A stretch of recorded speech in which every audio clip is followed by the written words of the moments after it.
The art of being okay. You didn't expect the day to pause here. Not in traffic. Not at a random intersection. But sometimes life picks the most ordinary places to remind you of something important. The light turned red. Cars slowed. Everything stopped. You didn't. Your mind kept moving the way it always does. Forward, backward, sideways. Everywhere except where you are. You were staring out the windshield, half listening to your own thoughts, half drowning in them. When you saw her, a small girl, in the back seat of the car beside you, hands pressed against the window, eyes catching sunlight, as if it was a treasure. She wasn't rushing. She wasn't bored. She wasn't waiting for her life to improve before she chose happiness. She was just there, fully there. She caught you watching, and in the simplest, purest way, she waved. No hesitation. No self-consciousness. No need to explain or justify. Just a child acknowledging your existence, as if the moment itself was enough reason to smile.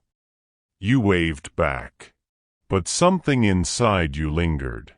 Something soft, something old, something you haven't touched in a long time. And when the light turned green, your car moved. But your mind stayed at that red light. Because for the first time in a while, you felt the echo of a younger version of you. A version who could smile, without waiting for life to be perfect. A version who wasn't exhausted by responsibility, by pressure, by the constant demand to be fine. A version who didn't need a reason to feel okay. Somewhere along the line, you lost that version. Not in one moment.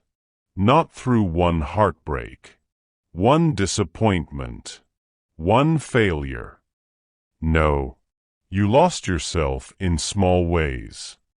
One ignored feeling at a time. One delayed rest at a time. One silent burden at a time. You didn't break loudly. You faded quietly. You became good at functioning, good at pretending, good at surviving. You learned how to say, "I'm okay," even when you weren't. You learned how to carry heavy things without letting them show. You learned how to move even when you weren't moving toward anything. And that's the thing about life. It doesn't always shatter you. Sometimes it just drains you so slowly. You don't notice you're empty until someone else's joy reminds you of what you've been missing. Here's the truth. You don't always admit, even to yourself, you're tired. Not the kind of tired sleep solves. The kind of tired that comes from fighting battles. You don't talk about it. The kind of tired that comes from carrying emotions you never had space to feel. The kind of tired that appears when you forget the difference between living and coping. You've been in survival mode for so long that peace feels unfamiliar. Happiness feels suspicious. Gratitude feels distant. But here's the part you rarely hear. You don't need a perfect life to feel okay. You don't need everything to make sense before you choose gratitude. You don't need everything to be light before you stop treating yourself like a burden you need to carry. Sometimes, being okay is not a miracle. It's a moment. Like a child waving at you in traffic. like sunlight landing on your hand, like breath returning to your chest after a long day of holding it. It's the chipped mug that reminds you perfection isn't required. It's the quiet walk that steadies your mind. It's the warm water running over your hands as you wash a single plate and remember what presence feels like. It's the morning air, cool against your skin, whispering that you're still here, still alive, still capable of feeling something good. Being okay is not about solving your whole life. It's about noticing the pieces that already brings you peace. And as strange as it sounds, you don't need to fix everything before you let yourself feel grateful. Gratitude doesn't erase pain, but it gives the pain somewhere to rest.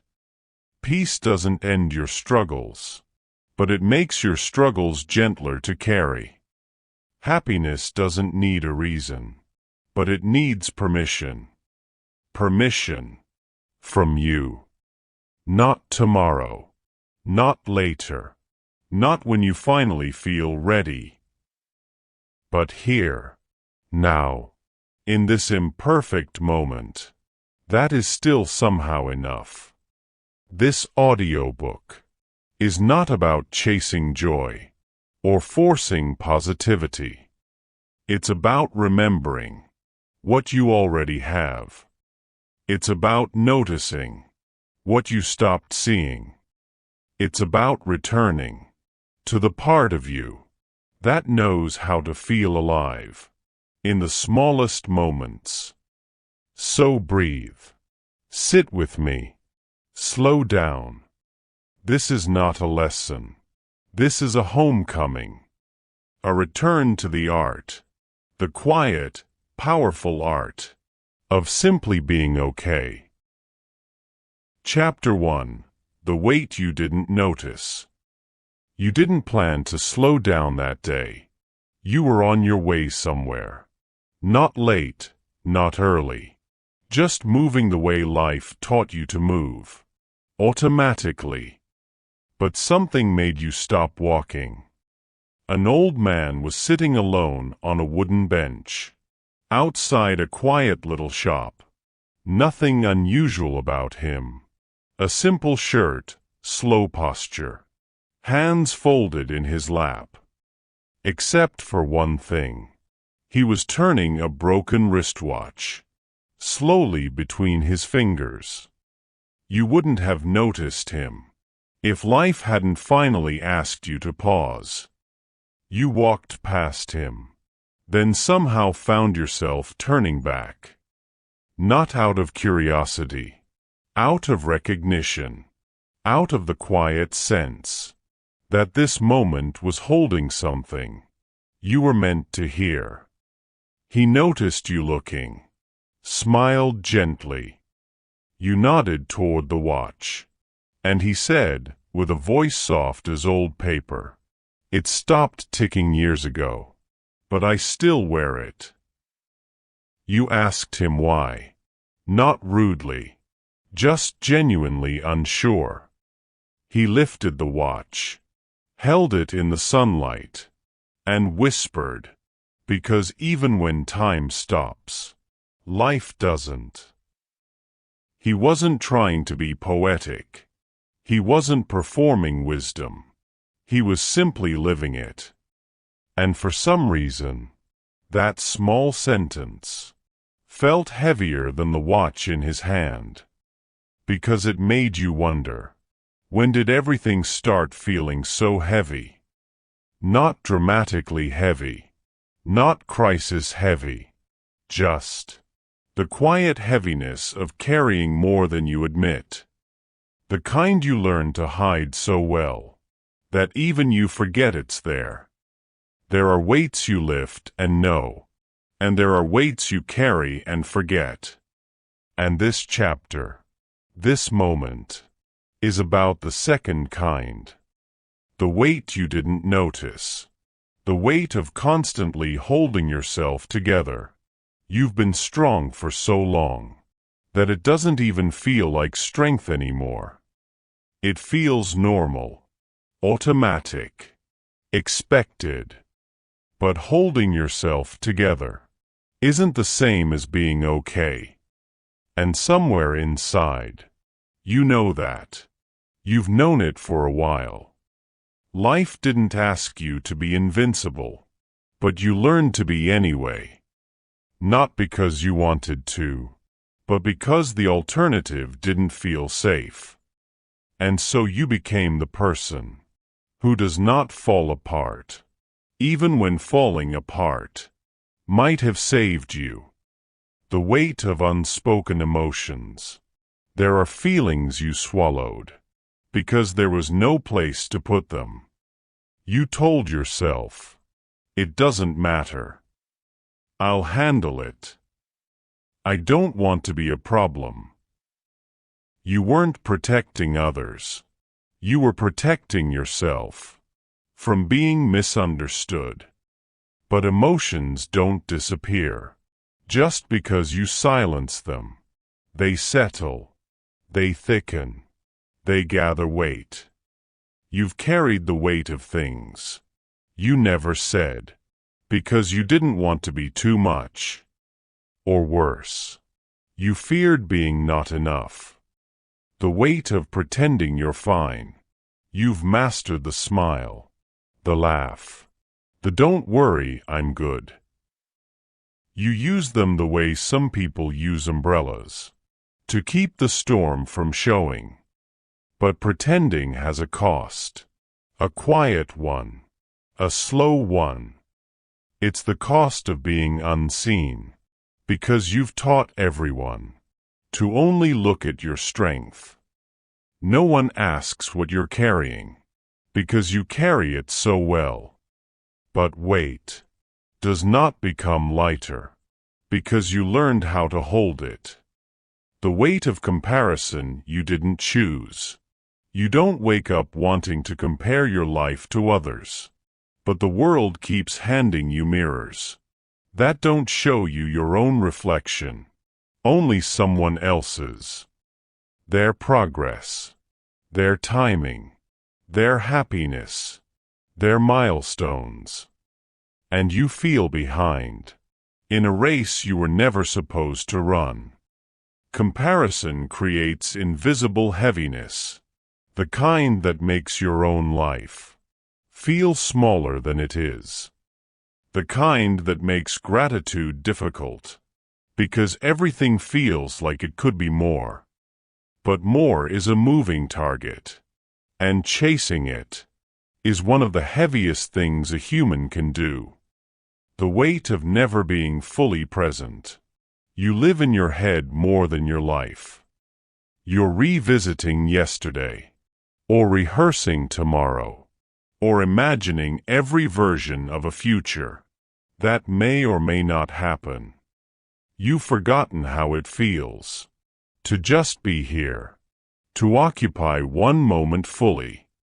Not because you're broken, but because you've been stretched too thin for too long. Presence feels like a luxury. You no longer think you deserve it. But presence is where life actually happens. And without it, even the good things feel muted. The weight of believing everything is on you. You take responsibility, even when it isn't yours. You fix things you didn't break. You hold things you shouldn't have to. You absorb emotions that weren't yours to feel. You learned early, if I don't handle it, no one will. But that belief, that silent belief, can turn life into a constant low-level emergency. You don't rest, because rest feels dangerous. You don't pause, because pausing feels like failing. You don't breathe, because you're too busy bracing for the next thing. This is weight. Quiet weight. Invisible weight. but your body feels it. Your mind feels it. Your heart feels it. Even when you pretend not to. The old man's watch and your life. The old man's broken watch wasn't about time. It was about presence. His watch stopped ticking, but he didn't. He wasn't rushing to make life meaningful. He was simply noticing it, living inside it. You, on the other hand, have been moving so fast. Your life has become a blur. And when everything is a blur, gratitude becomes impossible. Because gratitude requires one thing above all: slowness. The ability to see what's already here. The old man wasn't wise because of age. He was wise because of awareness. Something you once had. Something you're learning to find again. You don't need to drop all the weight. Here's the truth most people don't say. You don't need to fix your whole life today. You don't need to unpack every burden at once. Healing isn't dramatic. It's directional. You start by noticing the weight you didn't realize you were carrying. And once you notice, you can begin to loosen.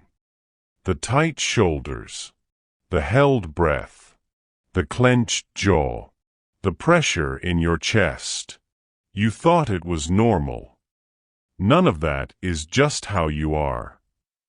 It's how you adapted. But adaptation is not destiny. You can choose differently now. Slowly, quietly, gently. A small transition toward gratitude. The old man's broken watch wasn't a lesson. It was an invitation. To slow down, to breathe, to pay attention. Not to the big things, but to the small ones. That makes big things bearable. Gratitude begins where rushing ends. And now, your ending has brought you here, to the beginning of something softer. You've noticed the weight. Now it's time to learn how to set some of it down. Because peace doesn't start with joy. It starts with honesty. And in the next chapter, you'll see how one quiet moment, even the smallest one, can shift an entire life. Chapter 2: When Peace Finally Finds You. The world outside is moving like it always does, but your awareness has slowed. You don't know it yet, but something inside you shifted when you listened to the old man. Not loudly, not dramatically, just enough for your body to finally breathe. For the first time in a long time, you didn't rush away for a moment. You allowed it to hold you, the moment after the moment. You kept walking after leaving the bench, but your steps felt different, lighter, strangely grounded. As if the world didn't change, but your relationship to it did. You noticed things you normally walk past. The warmth on your face, the rustle of leaves, the distant hum of the city. You weren't trying to be present. Presence found you. This is how peace enters. Quietly, like it's afraid to startle you. Peace doesn't arrive loudly. People expect peace to be a breakthrough, a revelation, a big moment of clarity. But that's not how real peace works. Real peace slips in during the moments you don't expect, when your guard is finally tired of being your guard. You don't go searching for it. You simply stop running long enough for it to catch up. And when it does, you feel it first in your breathing. Not deeper, not slower, just yours again. Your nervous system remembers safety. Most people never realize how long they've lived in survival mode. Always anticipating, always bracing, always preparing. Your mind can pretend, but your body never lies. And on that walk, after talking to a stranger who wasn't trying to impress you, convince you, or correct you, your body remembered something. I don't have to be on guard every second. This tiny shift is the beginning of peace, not bliss, not happiness, peace. The kind you can sit with, without earning it. Peace is not the absence of problems. This is where many people get confused. They think peace comes after life gets better, after the stress disappears, after the money arrives, after the relationship heals. But peace isn't the end of chaos. Peace is the end of internal warfare. The moment when life can still be messy, but you're no longer fighting yourself. It's not external. It's internal. A shift in the way your inner world responds to the outer one. Peace begins when your expectations soften. You expected too much from yourself. You still do. That's the silent weight you've carried for years. You believed, I should be better by now. I should be over this. I should be stronger. These aren't goals. These are punishments in disguise. Peace begins, not when you raise your standards, but when you stop beating yourself for being human. When you stop grading your life like an exam you're terrified of failing. When you decide you don't need to earn rest. That's peace. Soft. Unexpectedly. Enough. The smallness of peace is the reason it's powerful. People keep searching for dramatic healing, the kind that shakes your life awake. But real healing is embarrassingly simple. It happens in tiny, almost invisible moments. When you stretch your shoulders and realize how tense you've been. When you put your phone down without a fight. When you laugh genuinely for the first time in weeks. When you eat slowly, walk slower, think slower. When you catch yourself saying, "It's okay," and actually mean it. Peace is not an emotion, it's a skill. Anyone can feel happy. Anyone can feel grateful. Anyone can feel inspired. These are emotions. They rise and fall. They visit and they leave. But peace is different. Peace is learned. Peace is practiced. Peace is trained. Peace is the ability to stay centered, even when your thoughts try to scatter. Peace is the decision to respond instead of react.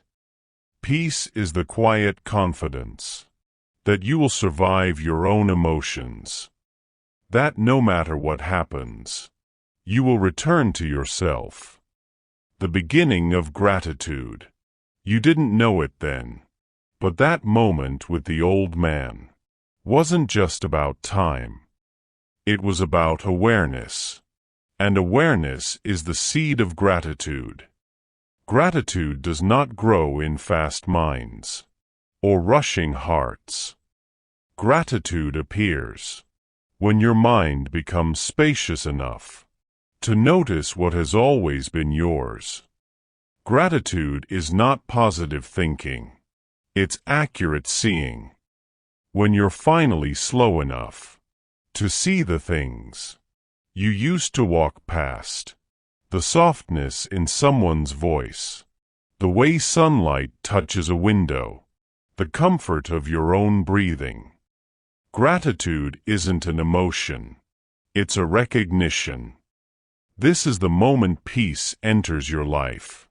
Not with fireworks. Not with a breakthrough. Not with a sudden burst of understanding.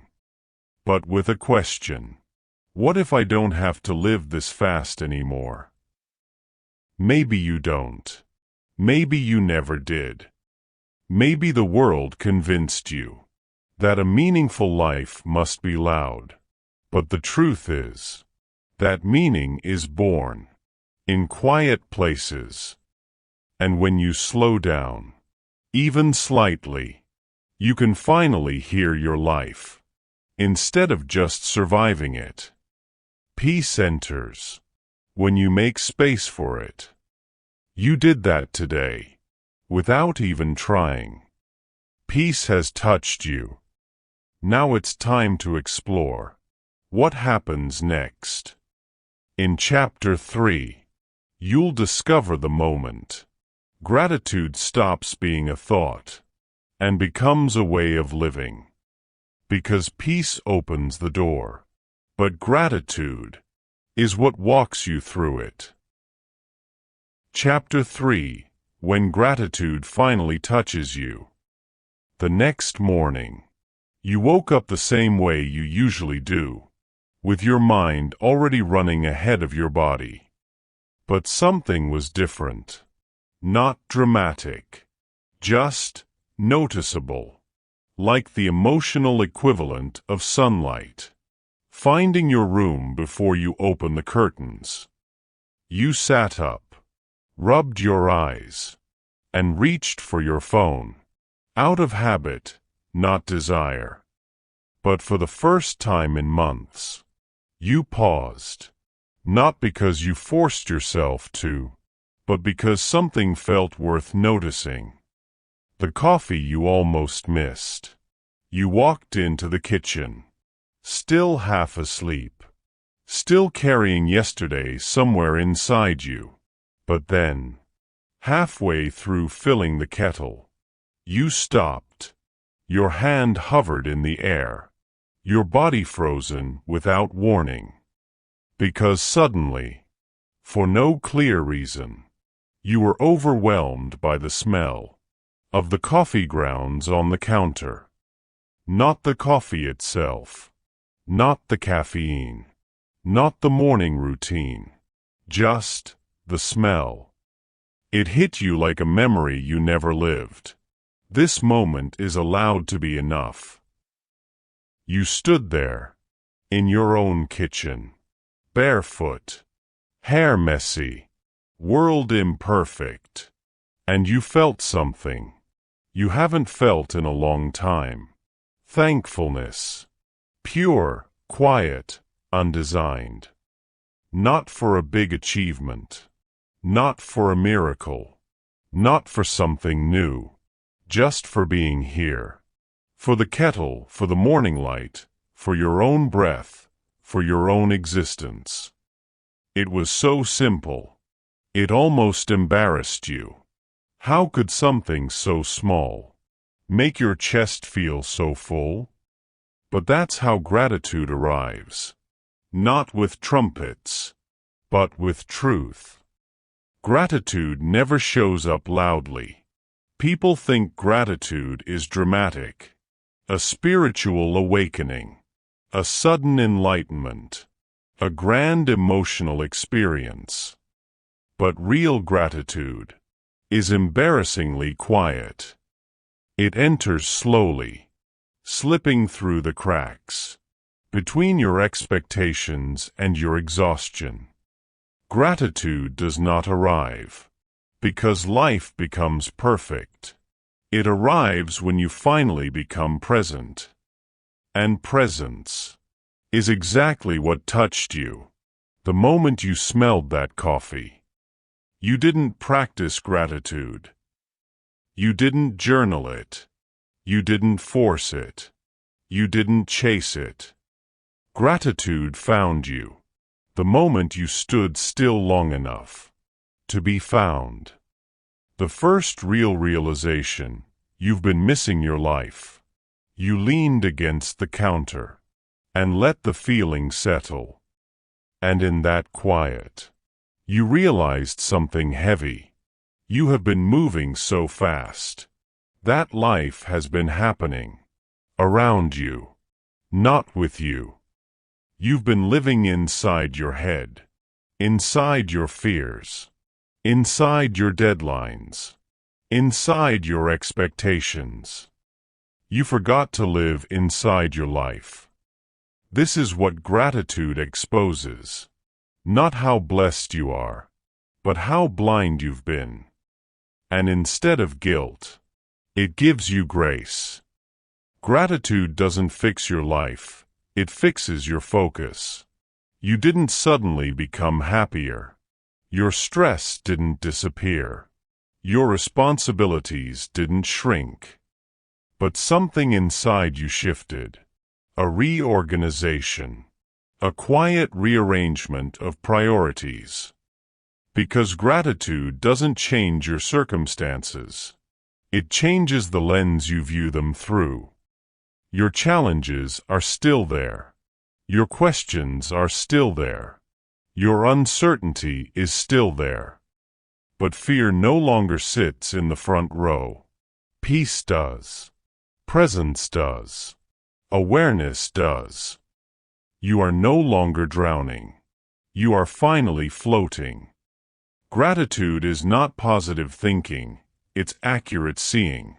For years, you thought gratitude meant pretending everything was fine, smiling through pain, saying, "I'm blessed," when you were actually exhausted. But real gratitude isn't denial. Real gratitude is clarity. It's the moment you realize, even in everything I've lost, there is still something here worth noticing. It doesn't erase suffering. It balances it. It doesn't ignore what's wrong. It illuminates what's right. Gratitude is not a performance. It's perception. The past is heavy until gratitude touches it. This part will sting a little, because it's true. Most of your pain did not come from what happened. It came from how tightly you held on to what happened. Your mind kept replaying memories, like they were your responsibility. But that morning in the kitchen, with nothing but coffee, and quiet, and sunlight, you realized something. You are allowed to stop carrying what life has already taken. That's gratitude. Not gratitude for the loss. Gratitude for the permission to stop suffering from it. Peace gave you space. Gratitude gives you direction. Peace softened you. Gratitude opens you. Peace slows you down. Gratitude wakes you up. Peace helps you breathe. Gratitude helps you see. You didn't expect this. You didn't plan it. You didn't earn it. But gratitude isn't a reward. It's a return. A return to awareness. A return to softness. A return to yourself. Life didn't get better, you did. As the kettle clicked and steam rose, you felt something strange. Something unfamiliar. Not joy. Not excitement. Not bliss. Stability. Emotional stability. Mental steadiness.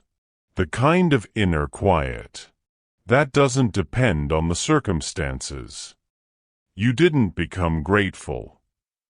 You became available to notice what was always yours. Gratitude has touched you, Peace has rooted itself in you. Now you're ready for the next step, the moment you finally learn how to stay here. Because gratitude opens your eyes, but acceptance opens your life. Where gratitude meets meaning, and meaning finally meets you. Chapter 4. The moment you realize happiness is not a place. There's a point in every healing journey where you catch yourself smiling for no particular reason, and it scares you. Not because the moment is wrong, but because you're afraid. You don't deserve it. That moment came for you on a day that didn't look special at all. A Tuesday. Gray sky. Soft rain tapping the window. You weren't trying to be grateful. You weren't trying to be mindful. You were simply living. And life surprised you. The laugh you didn't expect. You were standing in line at a small grocery store. Sleeves slightly damp from the rain. Mind on autopilot. Just picking up something quick for dinner. Ahead of you, a little girl was holding a pack of biscuits. So tightly, you could see the imprint of the packaging on her fingers. Her mother turned away for a moment to grab something from another shelf. And the girl, thinking her mother had abandoned her forever, let out a tiny gasp of pure betrayal. You didn't mean to laugh. It just came out. Soft, instinctive, warm. The kind of laugh that escapes before your logic can catch it. And when it left your mouth, you froze, because you haven't heard yourself laugh like that in a very long time. Not the polite laugh you give in conversations. Not the I'm fine laugh that hides pain, but a real one. Light, unguarded, human. And as soon as you heard it, your heart did something strange. It clenched, as though it didn't trust the sound. You realized you've been afraid of good moments. That's the paradox no one talks about. When you've been hurt for too long, happiness feels like a threat. You don't trust peace, because you've learned to expect the crash. You don't trust calm, because your nervous system, I still think danger is coming. You don't trust joy, because you've trained yourself to flinch before you feel. But that small moment, in the grocery store, with rain on your sleeve, and someone else's child, holding biscuits, showed you something. You are healing in ways you didn't notice. Happiness doesn't arrive, it returns. It doesn't enter loudly. It doesn't announce itself. It doesn't wait for your permission. It simply finds the cracks in your guarded life and slips through. And when it does, you don't feel joy first. You feel fear. Fear that it won't last. Fear that it's an accident. Fear that you'll lose it the moment you relax. But that fear is not a warning. It is a symptom, a sign that joy is reaching places pain used to live. Your happiness has been waiting for you. As you walked home through the rain, you kept thinking about that laugh. You didn't plan it. You didn't force it. It wasn't a result of comfort or success or achievement. It was a moment that simply rose to the surface because something inside you finally had the space. That's what healing does. It creates pockets of space where joy can breathe again. Not all at once. Not permanently, not dramatically, but enough. Enough for one real breath, one real smile, one real moment. The truth, happiness isn't something you reach. It's something you notice. It's not a destination. It's a frequency. And most people never feel it. Not because it isn't there, but because they're tuned to a different signal. Regret, fear, self-protection, comparison, scarcity. Once you quiet the noise and soften your defenses, you start hearing happiness again, the same way you noticed the smell of coffee and the sound of your own unexpected laugh. Happiness is not rare. Your awareness of it is. Gratitude opens the door. Acceptance lets you walk through. Gratitude helps you see what you never noticed. But acceptance, that's the part that hurts.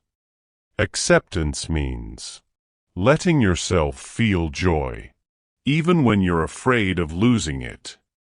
It means admitting you deserve moments. That doesn't hurt. It means believing your life is allowed to be soft again. Acceptance is not surrender. It is permission. Permission to live without holding your breath. Permission to stop scanning the horizon for something to go wrong. Permission to experience the parts of life your pain once tried to protect you from. This chapter is about learning to stay with the good, not to run from it, not to doubt it, not to minimize it, not to wait for it to disappear, but to stay, even when your mind panics. Because the moment you learn to stay with joy, your life begins to change. From the inside out, you stop chasing happiness and start witnessing it. You stop fearing peace and start resting in it. You stop expecting loss and start receiving life. You laughed. You noticed it. You didn't run. Something is shifting. Something is opening. Something is returning. But happiness is only the beginning. The next lesson is deeper, because happiness without stability is fragile. Chapter 5 begins where joy meets grounding, and you finally learn how to hold what comes. Chapter 5: When joy feels too small to count. Not every moment that heals you looks like healing. Sometimes the moment is so quiet, so ordinary, that you almost dismiss it. This chapter begins on a morning that didn't look meaningful at all. A morning the old you would have rushed through. But not this time. The moment you didn't rush. You were leaving the house. Shoes half-tied, bag over your shoulder. Mind already sprinting into the day. But when you opened the door, something made you pause. You don't know what it was. Maybe the way the air smelled after last night's rain. Maybe the way the sunlight fell across the concrete. Maybe the quiet. But you stopped. And for a moment so small it could have been missed, you just stood there. You weren't thinking. You weren't planning. You weren't remembering. You weren't worrying. You were simply there. Fully. Completely. Unexpectedly. It lasted 5 seconds. Maybe 6. And then the moment passed. But something inside you didn't. You realized, small joys are not small. You walked away from that moment, feeling something you couldn't name. Not excitement, not happiness, not relief. Something softer than all of those. It was enough. A feeling that whispered, "You don't have to rush your way out of this moment. There is nothing here to escape." And that one thought shifted something fundamental inside you, because it taught you a truth that no one explains. Most joy is tiny. Most peace is subtle. Most healing is quiet. Asterisk, asterisk. And if you don't learn to notice the small things, you will never experience the big ones. The lie you used to believe. For years, you believed joy had to be big, to matter. A new job, a new achievement, a new relationship, a new chapter. You thought happiness was something you had to reach, something to earn, something worth celebrating publicly, something dramatic enough to feel real. But healing teaches you something different. Joy is rarely loud. It is earned in micro-moments, not milestones. The small breath before the day begins. The way your body feels less tense. The laughter you didn't force. The silence that doesn't scare you anymore. This is the lesson most people miss. You don't become happier by chasing bigger things. You become happier by becoming present enough to experience the small ones. Everyone wants a life-changing moment, but the truth is, your life changes in seconds, not seasons. Seconds like the one on your doorstep. Moments so gentle they hide in plain sight. Moments you're finally awake enough to notice. Gratitude teaches you to return to what matters. You used to measure your life by what was missing. Now, little by little, you're learning to measure it by what is present. And when gratitude grows, something else grows with it. Awareness. Not awareness of everything wrong. That was an old habit. But awareness of everything right. That you used to walk past without seeing. You were never missing joy. You were missing awareness. Your nervous system is relearning safety. This part matters. Those 5 seconds at your doorstep were not random. They were neurological proof that your body is beginning to trust the world again. Trauma teaches the body to rush. Pain teaches the body to tighten. Fear teaches the body to prepare. So when your body pauses, without fear, without flinching, without scanning for danger, that is not a small thing. It is your nervous system saying, "You are safe enough to feel again." And that is healing at its purest. Not loud, not dramatic, just real. Your life is returning to you through small openings. Those micro-pauses are the first cracks in the armor you spent years building.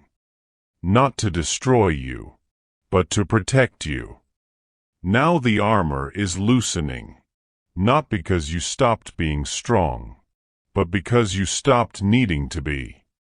Strength is no longer a performance. It is becoming who you are when you're not trying. Peace is no longer a wish.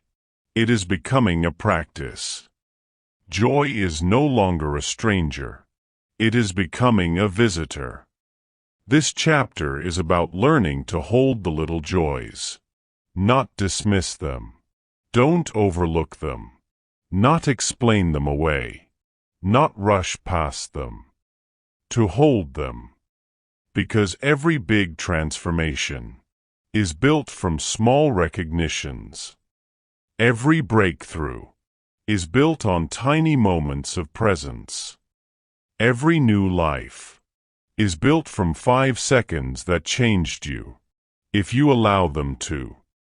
The second realization, you don't need more. Standing in that doorway, you felt something you didn't expect. You were okay. Not perfect. Not healed. Not accomplished. Just okay. And sometimes okay is not the beginning of healing. It is healing. Being okay is not settling. It's stabilizing. It's the emotional middle ground, where your life slowly stops hurting. That is the space where joy will build its foundation. You felt joy, tiny joy, soft joy, real joy. And for the first time, you didn't rush away from it. But joy alone is not enough. Not yet.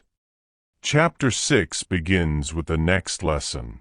How to stop abandoning yourself when life gets heavy again. Because joy opens the door, but self-compassion teaches you how to walk through it without collapsing. Chapter 6. The courage to be still. You've begun to feel joy again. Not the loud kind. Not the kind that tries to impress anyone. The small, quiet kind that fits naturally into your day. But here's the truth most people never say out loud. Joy is fragile when you're still learning yourself. It doesn't disappear because life gets hard. It disappears because you do. You slip back into old patterns, old fears, old habits of abandoning yourself the moment something goes wrong. Not because you're weak, but because you never learned how to stay with yourself. When life stops cooperating, there's a moment everyone faces.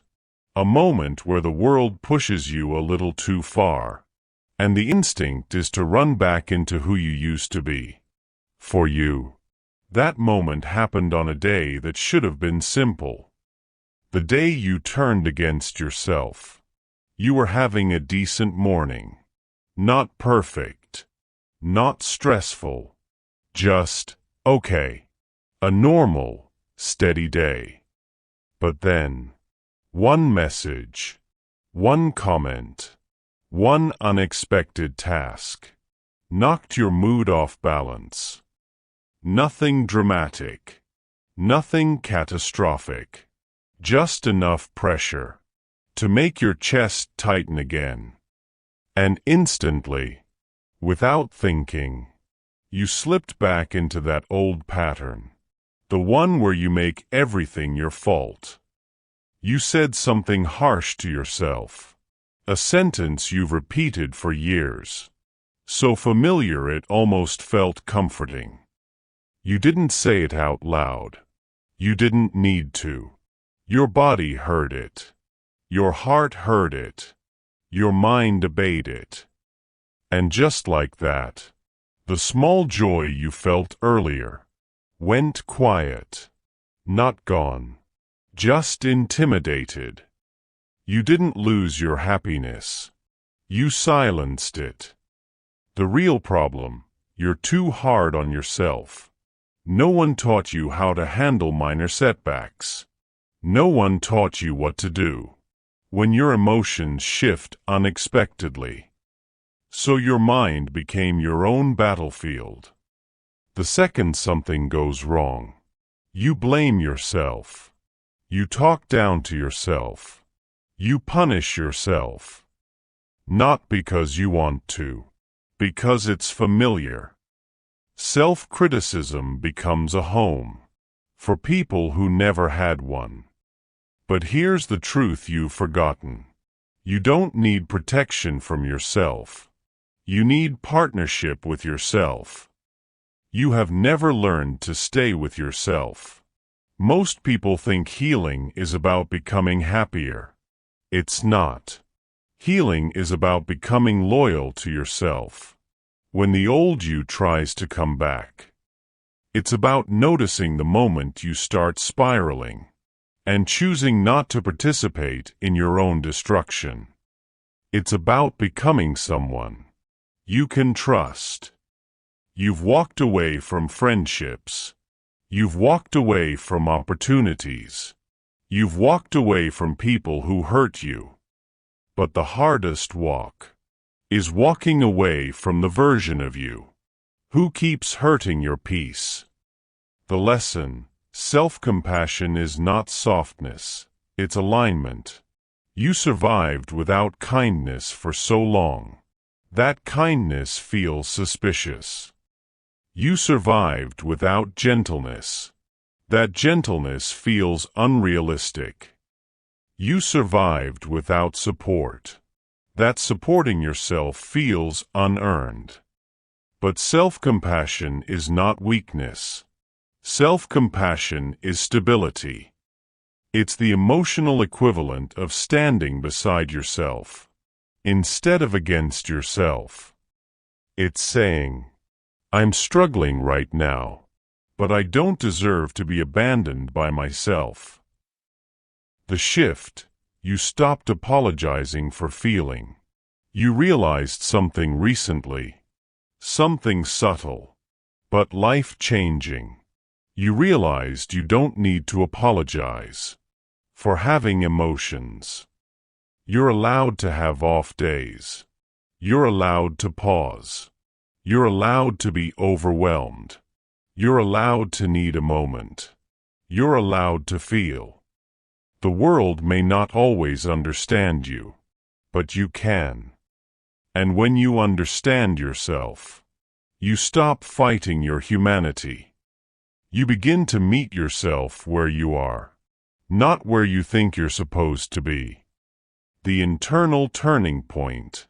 One afternoon, while sitting on your bed with your phone in your hand, you caught yourself. You felt the spiral beginning. You felt the criticism rising. You felt the old you trying to take control. But instead of collapsing into it, you whispered something different. Something you've never said to yourself before. It's okay to feel this way. I'm not going anywhere. You didn't say it with confidence. You didn't say it perfectly. But you said it. And that's when something inside you loosened. That's the moment healing shifts. Not when life gets easier, but when you stop abandoning yourself during the hard parts. You are finally becoming a safe place for yourself. This chapter is not about happiness. It's about safety. The happiness you felt earlier, the laughter, the calm, the quiet joy. Those moments are fragile until you become someone who protects them. And to protect them, you must protect yourself. You must learn to sit with discomfort without attacking yourself. You must learn to pause without collapsing. You must learn to feel without punishment. The greatest form of self-respect, the greatest form of self-respect is refusing to speak to yourself in a tone you would never use on someone you love. You've been punishing yourself for being human. But you're not here to be perfect. You're here to be present. You're here to live a real life. One that grows. One that breaks. One that repairs itself. One that expands. Because you stopped shrinking. The skill you are finally learning, your greatest breakthrough, is not joy. It's not peaceful. It's not gratitude. It's not healing. Your greatest breakthrough is learning how to stay with yourself, no matter what you feel.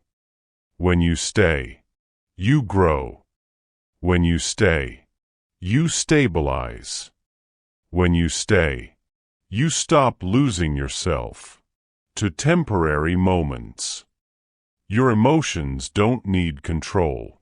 They need companionship. And you're becoming someone who can offer it. You're learning not to walk away from yourself. Not anymore. You're learning to stand with your own heart, even when it's shaking. But now you must learn something deeper.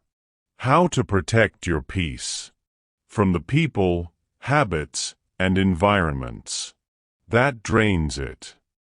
That's where we're going next. With the truth about boundaries. The kind that don't push people away, but finally pull you back into yourself. Chapter 6. The Courage to Be Still. You've begun to feel joy again. Not the loud kind. Not the kind that tries to impress anyone. The small, quiet kind that fits naturally into your day. But here's the truth most people never say out loud. Joy is fragile when you're still learning yourself. It doesn't disappear because life gets hard. It disappears because you do. You slip back into old patterns, old fears, old habits of abandoning yourself the moment something goes wrong. Not because you're weak, but because you never learned how to stay with yourself. When life stops cooperating, there's a moment everyone faces. A moment where the world pushes you a little too far, and the instinct is to run back into who you used to be. For you, that moment happened on a day that should have been simple. The day you turned against yourself. You were having a decent morning. Not perfect. Not stressful. Just okay. A normal, steady day. But then, one message, one comment, one unexpected task knocked your mood off balance. Nothing dramatic, nothing catastrophic, just enough pressure to make your chest tighten again. And instantly, without thinking, you slipped back into that old pattern. The one where you make everything your fault. You said something harsh to yourself. A sentence you've repeated for years. So familiar it almost felt comforting. You didn't say it out loud. You didn't need to. Your body heard it. Your heart heard it. Your mind obeyed it. And just like that, the small joy you felt earlier went quiet. Not gone. Just intimidated. You didn't lose your happiness. You silenced it. The real problem, you're too hard on yourself. No one taught you how to handle minor setbacks. No one taught you what to do when your emotions shift unexpectedly. So your mind became your own battlefield. The second something goes wrong, you blame yourself. You talk down to yourself. You punish yourself. Not because you want to, because it's familiar. Self-criticism becomes a home for people who never had one. But here's the truth you've forgotten. You don't need protection from yourself. You need partnership with yourself. You have never learned to stay with yourself. Most people think healing is about becoming happier. It's not. Healing is about becoming loyal to yourself when the old you tries to come back. It's about noticing the moment you start spiraling and choosing not to participate in your own destruction. It's about becoming someone you can trust. You've walked away from friendships. You've walked away from opportunities. You've walked away from people who hurt you. But the hardest walk is walking away from the version of you who keeps hurting your peace. The lesson: self-compassion is not softness, it's alignment. You survived without kindness for so long. That kindness feels suspicious. You survived without gentleness. That gentleness feels unrealistic. You survived without support. That supporting yourself feels unearned. But self-compassion is not weakness. Self-compassion is stability. It's the emotional equivalent of standing beside yourself, instead of against yourself. It's saying, I'm struggling right now, but I don't deserve to be abandoned by myself. The shift: you stopped apologizing for feeling. You realized something recently, something subtle, but life-changing. You realized you don't need to apologize for having emotions. You're allowed to have off days. You're allowed to pause. You're allowed to be overwhelmed. You're allowed to need a moment. You're allowed to feel. The world may not always understand you, but you can. And when you understand yourself, you stop fighting your humanity. You begin to meet yourself where you are, not where you think you're supposed to be. The internal turning point. One afternoon, while sitting on your bed with your phone in your hand, you caught yourself. You felt the spiral beginning. You felt the criticism rising. You felt the old you trying to take control. But instead of collapsing into it, you whispered something different. Something you've never said to yourself before. It's okay to feel this way. I'm not going anywhere. You didn't say it with confidence. You didn't say it perfectly. But you said it. And that's when something inside you loosened. That's the moment healing shifts. Not when life gets easier, but when you stop abandoning yourself during the hard parts. You are finally becoming a safe place for yourself. This chapter is not about happiness. It's about safety. The happiness you felt earlier, the laughter, the calm, the quiet joy. Those moments are fragile until you become someone who protects them. And to protect them, you must protect yourself. You must learn to sit with discomfort without attacking yourself. You must learn to pause without collapsing. You must learn to feel without punishment.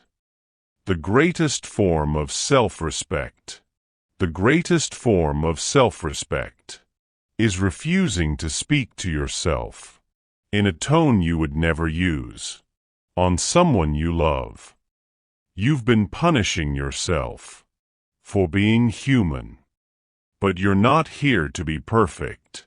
You're here to be present. You're here to live a real life, one that grows, one that breaks, one that repairs itself, one that expands, because you stopped shrinking. The skill you are finally learning, your greatest breakthrough, is not joy. It's not peaceful. It's not gratitude. It's not healing. Your greatest breakthrough is learning how to stay with yourself, no matter what you feel. When you stay, you grow. When you stay, you stabilize. When you stay, you stop losing yourself to temporary moments. Your emotions don't need control. They need companionship. And you're becoming someone who can offer it. You're learning not to walk away from yourself. Not anymore. You're learning to stand with your own heart, even when it's shaking. But now you must learn something deeper. How to protect your peace from the people, habits, and environments that drains it. That's where we're going next. With the truth about boundaries. The kind that don't push people away, but finally pull you back into yourself. Chapter 7. Protecting your peace. You've learned how to sit with yourself. You've learned how to feel without running. You've learned how to stay present long enough for joy to reach you again. But peace isn't permanent. Just because you've tasted it. It needs protection. And protection requires boundaries. Not the kind that shut the world out, but the kind that brings you back into yourself. There's a moment everyone reaches on their healing journey. A moment where you realize your peace is no longer negotiable. For you, that moment arrived on a day you were finally feeling stable, and someone pushed you too far. The moment you said enough. It happened during a conversation you didn't want to have about a problem that was never yours to carry. Someone you care about began unloading everything on you. Their stress, their frustration, their expectations, their urgency. And out of old habit, you tried to absorb it. You nodded. You reassured me. You stretched yourself thin to make them feel better, even while your own chest tightened. But something was different this time. Something inside you refused to collapse the way it used to. There was a moment, a small, quiet, unexpected moment, when you felt your inner ground shift. A thought rose in you, clear and calm. I can't carry this for you. Not out of selfishness, out of self-respect. You didn't shout it. You didn't apologize for it. You didn't explain it for 10 minutes to make them comfortable. You simply said, softly, truthfully, I can't take this on right now. And the world didn't end. But something inside you began. The truth about boundaries. Boundaries are not walls.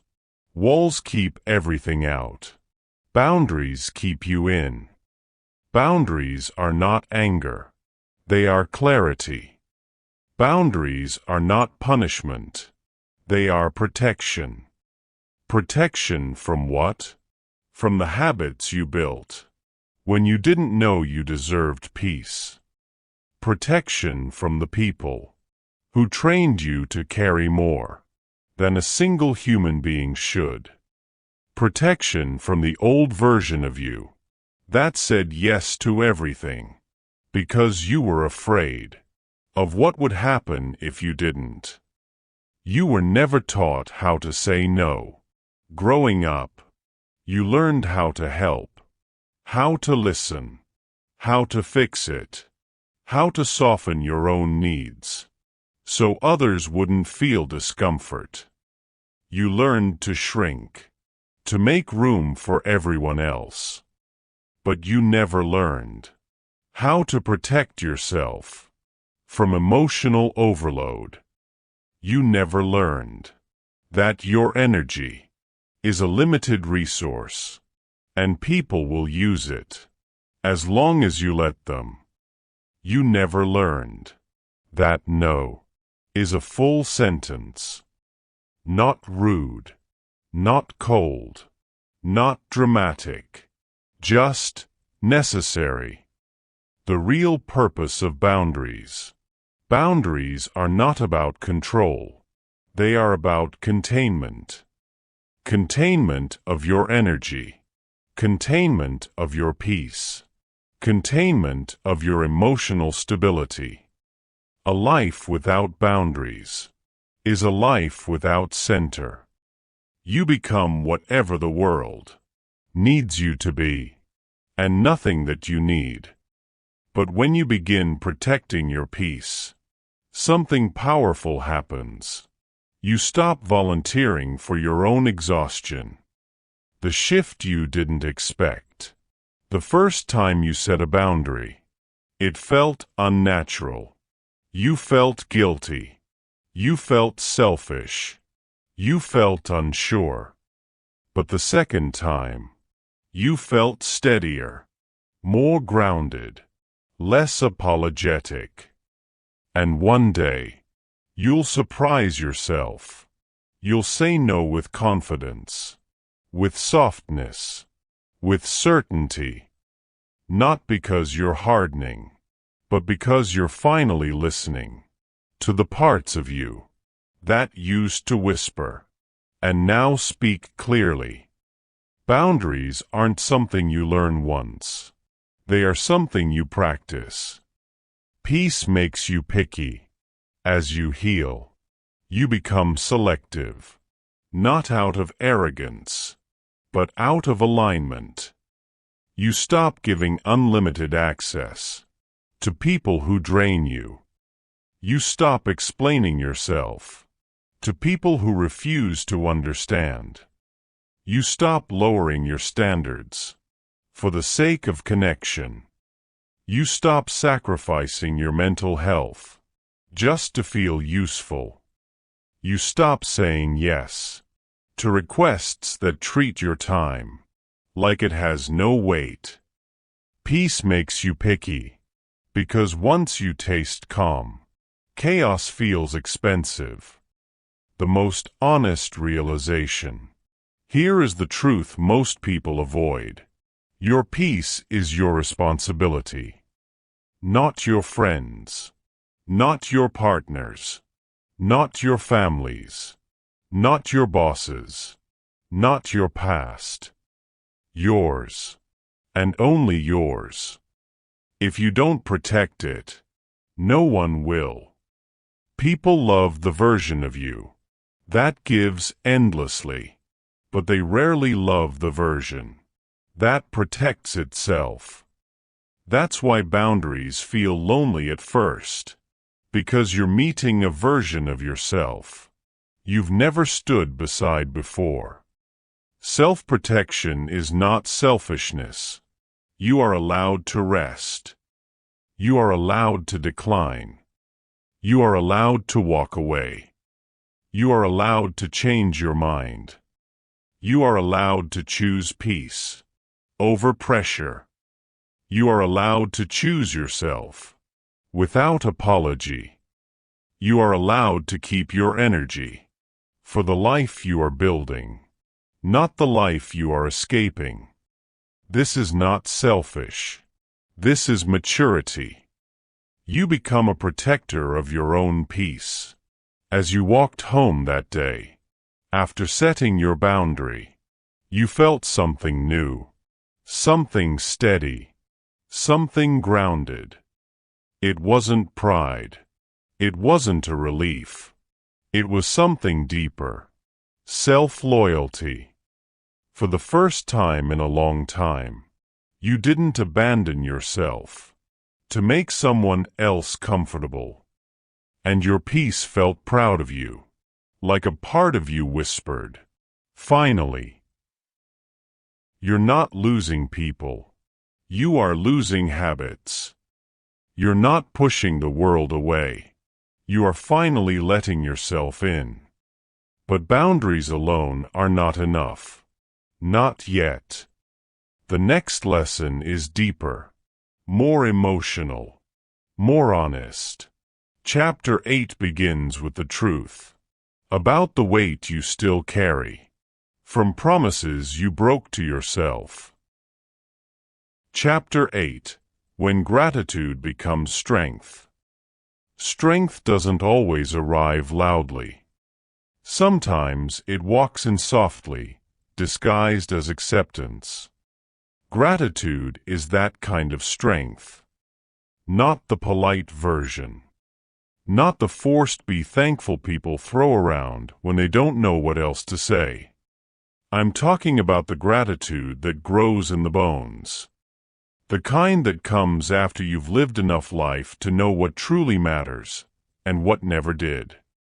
Most people think gratitude is a feeling. But feelings fade. Real gratitude is a discipline. It's choosing to notice what stays. Choosing to breathe again when your mind wants to replay old wounds.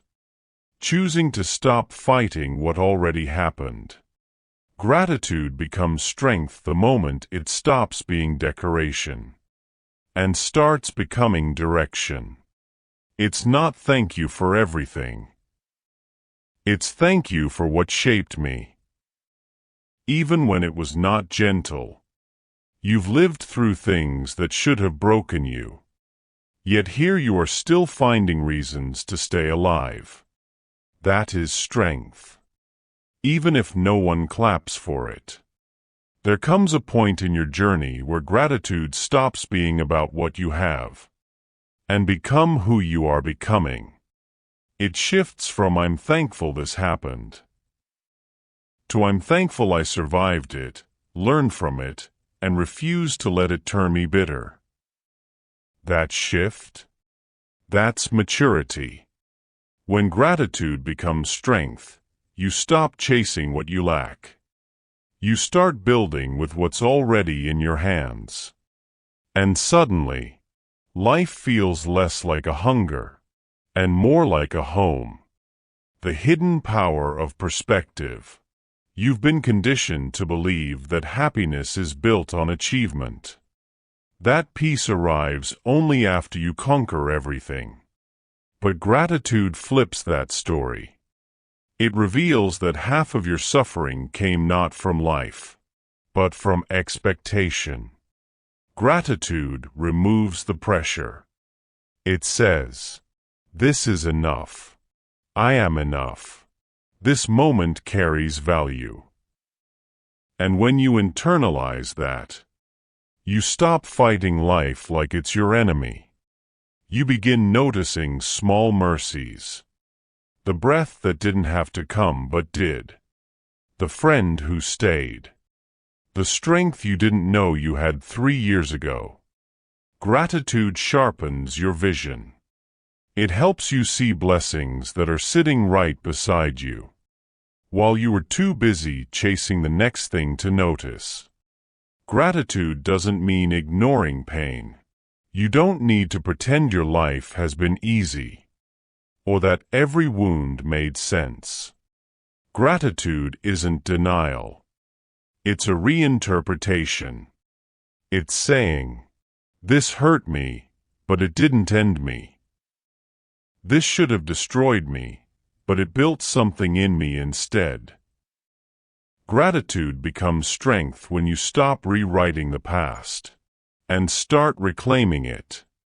Gratitude makes you stronger than fear. Fear shrinks you. Gratitude expands you. Fear says, "You don't have enough." Gratitude says, "You already have more than you realize." Fear says, "You are unprepared." Gratitude says, "You survived everything so far." Fear says, "Don't try, you'll fail." Gratitude says, "I've failed before and I'm still here." Gratitude rewires the mind. It shifts you out of survival mode and into creation mode. When gratitude starts changing you, the day gratitude becomes strength is the day you stop being reactive and start being intentional. You stop waiting for life to make you happy. You start building your own happiness brick by brick. You stop thinking happiness lives in the future. You start discovering it in the next breath. Gratitude quiets the noise inside you. Because when you appreciate what's here, you no longer feel pulled toward what isn't. Gratitude will calm your heart, but it will also challenge you. Because once you see what truly matters, you must choose how to protect it. Where gratitude becomes responsibility, where the things you value most start demanding the way you live. Chapter 9. When peace becomes a practice. Peace does not arrive fully formed. It does not fall into your life like a gift. It grows, slowly, quietly, the way dawn grows into morning. Anyone can feel peaceful for a moment. But to live in peace, that is a skill. A skill no one teaches you, but life keeps inviting you to learn. The first lesson. There was a man who lived in a noisy city. Every morning he woke to horns, shouting, footsteps above him. But inside, the noise was worse. Anxiety, expectations, pressure, thoughts that never stopped moving. One day, overwhelmed, he took a walk at dawn. The streets were empty. The city wasn't awake yet. And in that rare quiet, he realized something. The world has not changed. He had. Something inside him finally paused. Peace wasn't out there. It was a practice he had ignored. He went home differently. Not healed. Not transformed. But be aware. That's where peace begins. With awareness, not perfection.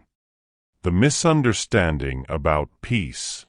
Most people think peace is the absence of problems. But that's not peace, that's avoidance. Real peace is the strength to stay centered, while life still moves around you. The world won't stop spinning, but you can stop letting it spin you. Peace is not passive. It's active. A daily discipline. The woman who thought peace was laziness. There was a woman who couldn't sit still. Every pause made her anxious. Every moment of rest felt like guilt. When someone told her she needed peace, she flinched. "Peace," she said. "I don't have time for that." But her exhaustion kept growing. One afternoon, after too many weeks of pushing herself, she finally collapsed into a chair, not from weakness, but from the truth her body could no longer ignore. And in that fragile silence, she whispered, "I'm tired of trying to earn my worth." For the first time, she let the quiet hold her. That was her beginning. Peace is not laziness. It's permission. Peace requires boundaries. The quieter you become, the more clearly you see who disturbs you. Peace forces choices. Some harder than you expect. You will lose people. Not because you stopped loving them, but because you stopped abandoning yourself. You will leave places. Not because you're superior, but because your spirit outgrew the noise. You will disappoint expectations, not out of rebellion, but out of alignment. Peace demands a filtering of your life. Everything that enters your mind, your home, your heart, must pass through the question, does this protect me or drain me? Peace takes discipline. Peace looks soft from the outside, but inside, it's steel.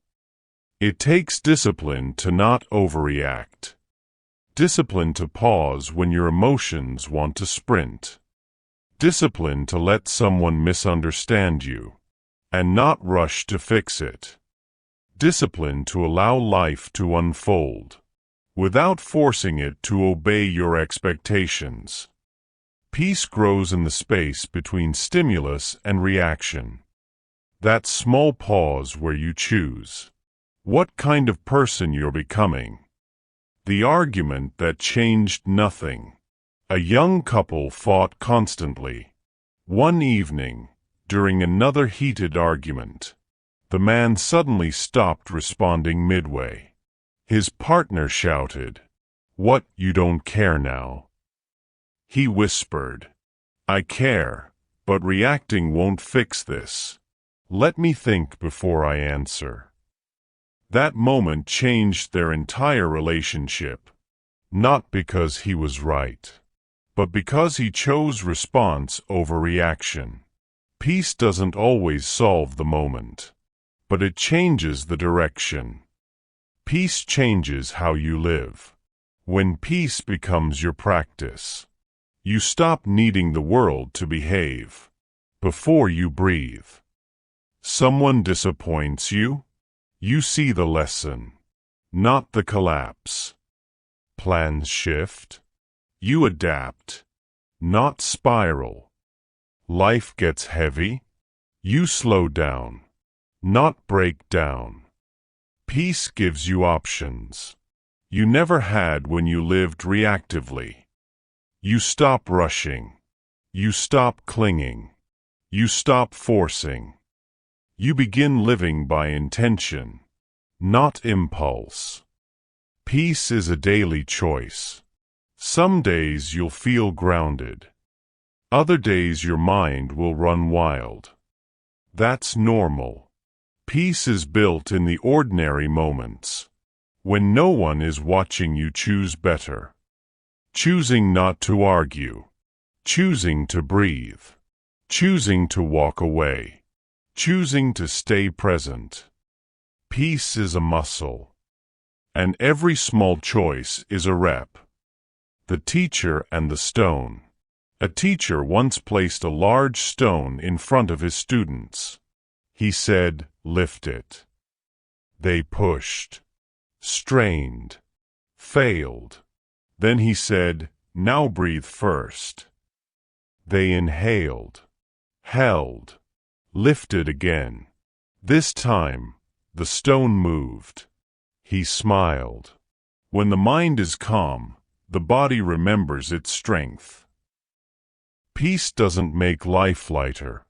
It makes you stronger. Peace changes you, and then changes your life. When peace becomes a practice, your reactions soften. Your thoughts are clear. Your decisions sharpen. Your energy becomes sacred. You begin attracting people who respect your calm, instead of disturbing it. Life stops feeling like a battle, and starts feeling like a journey. Peace makes you powerful, without making you hard. Peace teaches you how to feel, because once you learn to be still, life finally has space to give something back. Chapter 10. Letting Good Things Find You. You've spent most of your life preparing for what could go wrong, but almost no time preparing for what might go right. You learned how to survive. You learned how to carry pain. You learned how to stay strong when life got heavy. But no one taught you how to receive it. Because receiving is its own kind of courage. The boy who couldn't accept help. A young boy was once struggling to tie a knot on his school project. His teacher bent down and said gently, "Let me help you." But the boy pulled his hands away. He said, "I don't want anyone to say I didn't do it myself." The teacher smiled softly and replied, "Receiving help doesn't erase your effort. It multiplies it." Years later, that boy admitted he realized something that day. Sometimes pride wears the mask of independence. And sometimes independence is just fear of receiving. Why receiving feels dangerous. You don't struggle to feel happiness. You struggle to let it stay. Happiness feels fragile. Joy feels temporary. Good things feel like traps waiting to vanish. Somewhere in your past, you learned that joy comes with consequences. So now, whenever something good approaches, your mind whispers, "What if it doesn't last? What if I get attached? What if this becomes another thing I lose?" So you minimize. You deflect. You keep emotional distance. And when life finally tries to give you something, you flinch. You've trained yourself to survive, but never learned how to receive. The strange fear behind good things. You don't reject blessings because you're ungrateful. You reject them because you're scared. Scared you'll disappoint the moment. Scared you won't live up to the gift. Scared it might disappear. Scared it might change your life in ways you're not ready for. So you shrink your joy. You downplay your wins. You sabotage opportunities before they leave you first. You call it caution. It's really protective. The girl who always expected the worst. There was a girl who had been hurt too many times. Good things felt like pranks the universe would eventually take back. When someone complimented her, she dismissed it. When she succeeded at something, she called it luck. When love approached, she hid. One evening, sitting on her balcony at sunset, she whispered to herself, "I trust pain more than I trust joy." It was the first honest thing she had said in years. And from that moment, she realized, you cannot receive what you have already decided is too good for you. What receiving really requires. Receiving isn't about luck. It's not about timing. It's not even about desire. Receiving requires three things: presence, permission, and space. Number 1, presence. You must be aware enough to notice the good thing when it arrives. Number 2, permission. You must believe you're allowed to experience it. Number 3, space. You must clear what blocks the way. Resentment, fear, comparison, old wounds. These three open the door. Long before the blessing knocks. You become what you accept. Whenever you accept something good, you rewrite your identity. You teach yourself, I am worthy of rest. I deserve joy without guilt. I am capable of receiving love without fear. And slowly, the walls you built for safety become walls you no longer need. Life doesn't change first. You do. The man who feared peace. A man worked endlessly, not because he loved the work, but because silence made him anxious. One day he took a rare break, sat down, closed his eyes, and in the quiet, he heard something he had avoided for years. His own longing. It terrified him, not because he didn't want peace, but because peace asked him to stop running. He learned slowly. Stillness exposes the truth, and receiving requires facing it. Good things arrive quietly. Pain is loud. Joy is gentle. Pain shows up like a storm. Happiness shows up like morning light. That's why you miss it sometimes. You've trained your attention to notice storms. More than sunlight. Good things rarely announce themselves. They arrive like whispers. A message from someone who cares. A compliment you dismiss. A moment of rest you rush through. A blessing you call coincidence. Joy knocks softly. You must learn to listen. Receiving requires making space. Imagine trying to pour fresh water into a cup filled with mud. Gratitude cannot settle where fear occupies. Love cannot stay where distrust lives. Peace cannot root in a life filled with chaos. To receive, you must unclench not your hands, your life. Remove what blocks the blessing. Old narratives, old pain, old identities. That's when good things finally have room to stay. A new kind of strength. There is a strength you have never learned to use. The strength to stay open. Anyone can harden. Anyone can shut down. Anyone can fear love. But to stay open after everything you survived, that is rare. That is powerful. That is grown. The moment she finally said yes. A woman once spent years turning down opportunities, promotions, relationships, experiences, not because she didn't want them, but because she didn't feel ready. One day, her mentor said, "You don't deny opportunities because you're unprepared. You deny them because you don't trust yourself to rise to them." That night, she cried, not out of sorrow, but because something inside her finally opened. She said yes to the next opportunity, not because she was fearless, but because she stopped letting fear speak for her.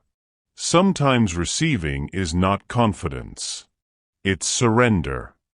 The practice of allowing. Tonight, practice letting one good thing stay. A compliment. A pause. A calm moment.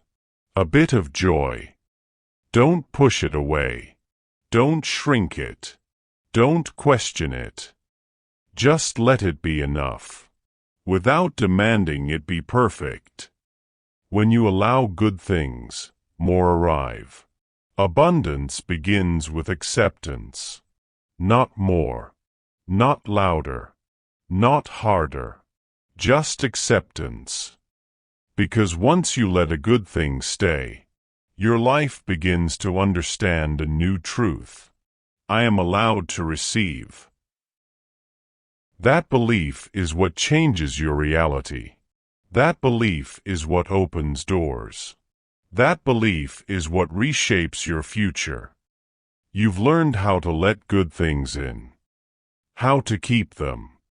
Because receiving is one kind of courage, but holding on to happiness is another, where joy stops being a moment and becomes a life. Chapter 11. When Joy Becomes a Life. You know how to survive pain, but now you must learn how to remain in peace. You've learned how to let good things enter your life, but not yet how to let them stay. This chapter is where that changes. This is the chapter where happiness stops being a visitor and becomes a resident.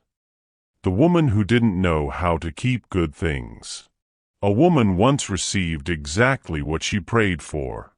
A stable life, a kind partner, meaningful work. And still, she felt restless. Not because she was ungrateful, but because she had never lived a life without chaos. Peace felt unfamiliar, like wearing clothes that didn't belong to her. So she sabotaged it, stirred conflict, created problems that didn't exist. One day her partner asked, "Why do you run from calm?" She answered honestly, "Because I don't know who I am without struggle." He looked at her gently and said, "You're allowed to be someone who doesn't hurt all the time."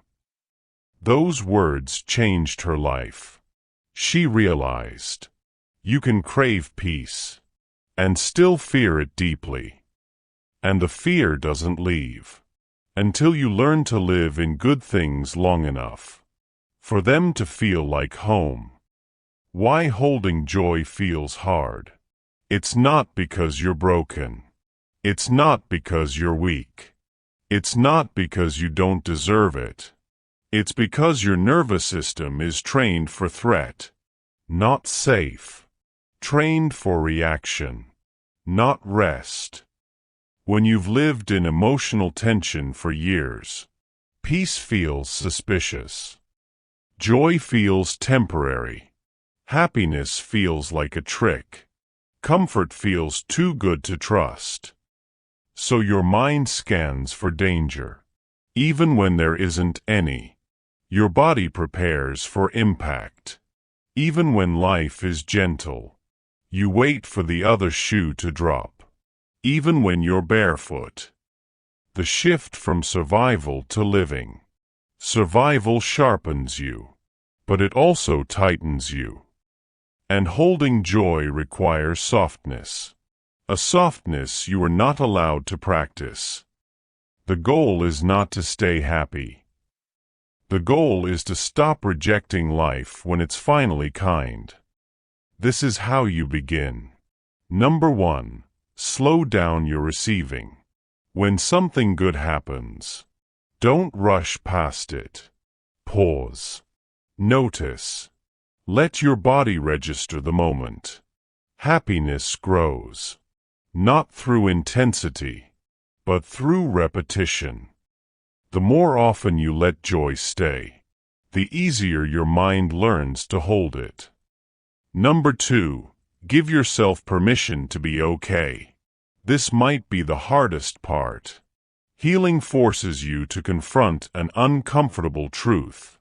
Sometimes the only thing blocking happiness is your belief that you haven't earned it. But you don't earn joy. You allow it. Say it softly. I'm allowed to have a peaceful day. I'm allowed to rest. I'm allowed to feel good without guilt. Number 3.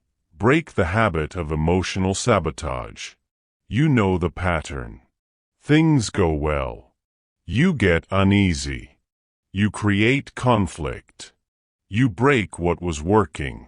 You feel familiar again. But familiarity is not the same as safety. It just feels more predictable.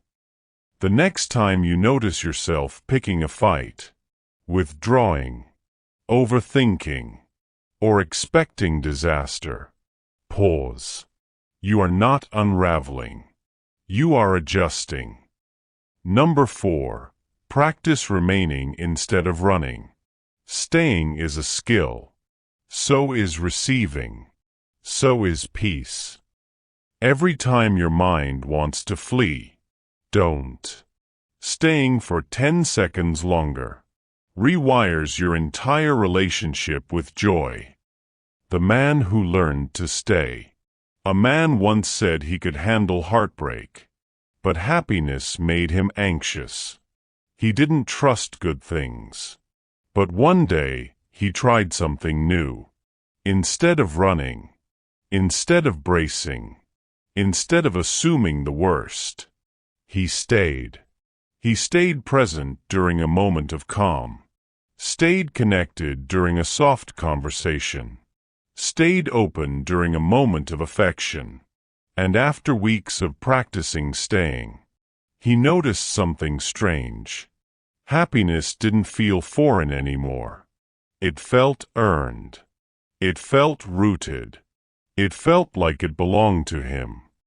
Joy grows on the other side of staying. Number 5. Let life be bigger than the past. Your past taught you survival, but your future requires something different. Capacity. The capacity to love. The capacity to be still. The capacity to stop rehearsing pain. The capacity to wake up without expecting loss. You cannot build a joyful life with the emotional tools meant for war. Number 6. Let yourself change without apology. Happiness requires identity upgrade. The version of you that struggled served you well, but that version isn't required for where you're going next. Let yourself outgrow the need to prove yourself, the habit of expecting pain, the fear of losing good things, the identity built around hardship. Growth means letting old versions of you retire. Number 7. Let joy be small but consistent. People think joy is fireworks, but it's closer to a candle flame. Quiet, steady, warm. Joy lives in the smallest things. A slow morning, a cup of warm tea, a peaceful breath, a kind message, a moment where nothing hurts. If you wait for big reasons to feel joy, you'll only feel it a few times a year. But if you honor small happiness, you'll feel it every day. Number 8. The courage to stay soft. Being soft doesn't mean being weak. Softness means you can feel without drowning, love without fear, rest without guilt. It is one of the bravest things you'll ever practice, because staying soft, after everything you survived, that's mastery. What it means when joy finally stays. One day you will wake up and realize something incredible. You are not waiting for your life to fall apart. You are living it. You are in it. Fully. Softly. Present. You will feel peace without suspicion. You will receive without retreat. You will trust good things without flinching. And in that moment, you'll understand the truth this entire audiobook has been guiding you toward. Happiness isn't something you chase. It's something you learn to hold. And you, after everything, can finally hold it.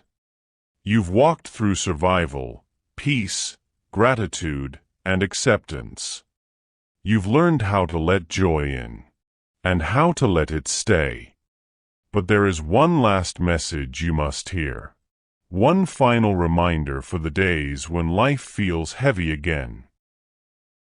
For the ones still learning how to be okay. You made it here. All the way. You didn't rush. You didn't run. You stayed.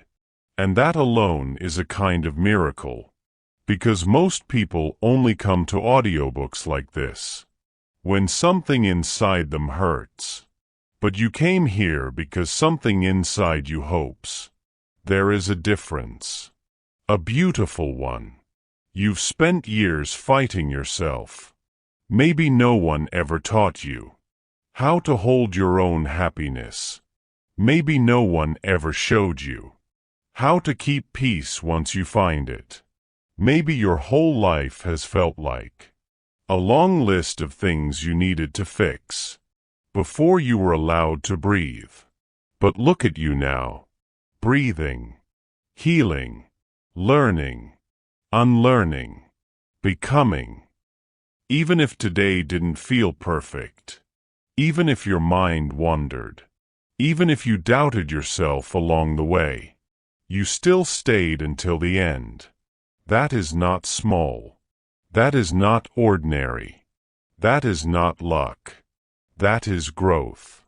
You're not supposed to have it all figured out. The hardest part of becoming okay is accepting that okay doesn't mean perfect. You don't need to be unshakable every day. You don't need to be grateful every moment. You don't need to carry joy flawlessly. Some days you'll breathe fully. Some days you'll fall apart. And both days count. Healing isn't a straight line. Peace isn't a destination. Happiness isn't a performance. They are practices. And practice takes time. Practice takes patience. Practice takes days like this, the ones that end with gentleness instead of war. You are allowed to come back to yourself. If tomorrow feels heavy, come back. If your mind gets loud again, come back. If life shakes you, come back. You're not failing when you return to the work that keeps you steady. Returning is healing. Returning is strength. Returning is what builds the life you want. There's no shame in starting over. When you're starting over toward peace, a quiet promise to carry. Before this ends, I want you to hold one truth close. You deserve a life that doesn't hurt to live. Not because you earned it, but because you're human. Because being human is enough to deserve softness, enough to deserve goodness, enough to deserve mornings that don't feel like battles. Let yourself believe that, even if it feels uncomfortable. Let yourself practice that, even if it feels unfamiliar. Your future self is already grateful for the way you're trying today. A final breath together. This is your reminder. You are not behind. You are not broken. You are not late to your own life. You are becoming. Slowly, quietly, beautifully. And even if the world never sees it, your heart feels it. Your mind feels it. Your future feels it. You are learning how to be okay. And that matters more than you know. Go gently. Your life is already changing.